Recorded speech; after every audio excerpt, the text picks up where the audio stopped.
Today, I'll show you how to remove your Gmail account from another device.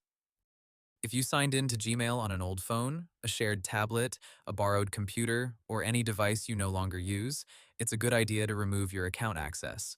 Google says you can do this remotely from your Google account security settings by opening the Your Devices section, choosing the device or session, and signing out.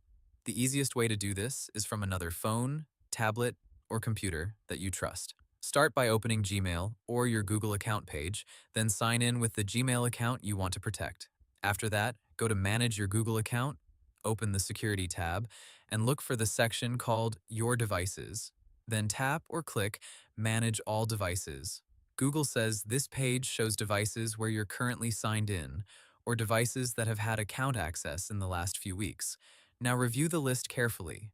When you find the phone, tablet, browser session, or computer you want to remove, tap on it. You should then see the option to sign out. Select that option and confirm.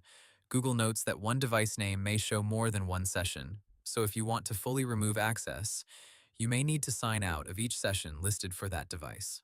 There is also something important to remember here.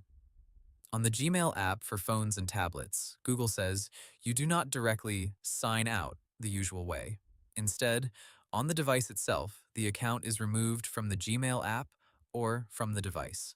But if you are no longer holding that device, the remote sign out option in your Google account is the right method to use. Google also says removing the Google account from a device signs you out of other Google apps on that device as well, such as Maps or YouTube. If the device looks unfamiliar or you think someone else may have access to your account, Google recommends taking extra security steps after signing out, such as reviewing recent activity and securing the account. And that's how to remove your Gmail account from another device. Hope the tutorial was helpful, subscribe to my channel, and see you in the next video.